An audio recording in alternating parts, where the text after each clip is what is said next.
I talked to people who weren't there, and they talked back. I should have done more research. That's the sentence that plays over and over in my head whenever I try to explain what happened. I'd heard of Datura before, just in passing. Some random online thread. Something like, "Don't touch this stuff, not even once." I thought that was just internet fear-mongering. It wasn't. I was 20 when I tried it. I wasn't looking for a spiritual awakening or ego death or any of that. I was just curious. That dumb kind of curiosity you get when you're young and bored and think you're untouchable. I found dried Datura seeds online, just a little baggie labeled "not for human consumption." I remember laughing when I saw that, like it was a challenge. I made tea with about 250 seeds. I now know that was insane. The first red flag was how long it took to kick in. No colors, no euphoria, just this weird dryness in my throat and this heavy feeling behind my eyes. I kept sipping water, but nothing helped. Then the shadows started to stretch, but they didn't wave or melt like acid or mushrooms. They twitched, like they were trying to hide. I blinked, and suddenly my phone lit up. Text from a girl I used to talk to in high school. "Hey, I miss you. Can I come over?" I stared at it, confused. She lived in another state. We hadn't spoken in years. I typed a reply, or thought I did. I never checked if it sent. Then I looked up and she was sitting on my couch, smiling. It felt completely normal, like she'd always been there. We talked for maybe 15 minutes.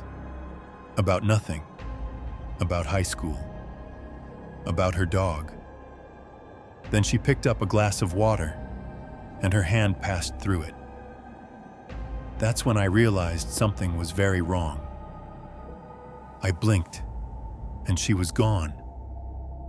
The glass was still there, untouched. I stood up too fast. My balance was off. The floor felt sticky.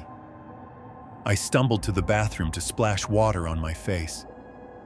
When I looked in the mirror, my reflection was wearing different clothes, and it wasn't mimicking me. I raised my hand. It didn't. I smiled. It frowned. Then it leaned forward and mouthed something. "Get out." I slammed the bathroom door and collapsed on the hallway floor. That's when I noticed I was holding a cigarette. I don't smoke. I never have. But I was holding it, fingers burned to the filter. I checked my other hand, an empty lighter. I don't remember lighting anything. I don't remember moving. That's when I heard the whispering, all around me, from the ceiling, the vents, under the door. Don't look at them. Don't answer. They're not supposed to be here. The lights flickered. I tried turning them off, but the switch kept changing positions. I'd flip it down, and it would be up. Flip it again. Now it was sideways. The wall started breathing. I crawled back to my bedroom. I needed sleep. That's what I told myself. Just sleep it off. But when I opened the door, my bedroom wasn't there. It was a library, endless rows of books, red carpet, fluorescent lights buzzing, and people, sitting, reading, whispering. I walked up to one of them. It was my dad, but younger, dressed in his wedding tux. He looked up and said, "You're not supposed to be here." Then he stood, and his face peeled off, and beneath it was a black void. Just darkness, like his head was a mask over nothing. I ran, through the aisles, past strangers who whispered things I couldn't understand. One woman grabbed my arm and said, "They're coming now. You need to hide." Then she burst into static. Just TV snow, dissolving into specks.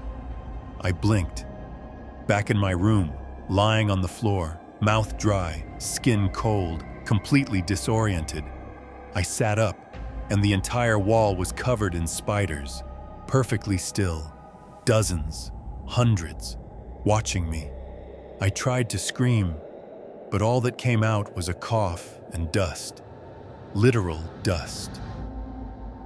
The next few hours, or days maybe, are a blur. I had full conversations with people who never existed. At one point, I was outside, standing in the street, having an argument with someone I thought was my brother. I shouted at him. Then a neighbor came out and asked if I was okay, except his face was upside down. Another time I was in the kitchen, pouring cereal into a book and trying to eat it with a screwdriver. Nothing felt wrong. That's the part that haunts me. While it was happening, everything felt completely normal. Eventually, I blacked out. I woke up in the bathtub, fully clothed, shivering. The water was ice cold. My mouth felt like it had been scrubbed with sandpaper. My eyes were bloodshot. My phone was in the sink, fried. I didn't know what day it was. I didn't know if it was over. For weeks afterward, I couldn't trust my own brain. I'd walk past people and think, "Are you real?" I'd catch glimpses of movement in the corners of rooms.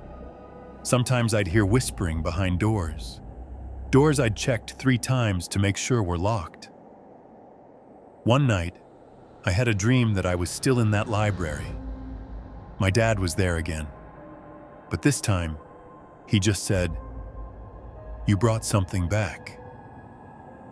I don't mess with anything like that anymore. Not salvia, not datura. Nothing that bends the line between what's real and what isn't. Because once you cross that line, sometimes it doesn't go back. Sometimes it stays just out of sight, still whispering.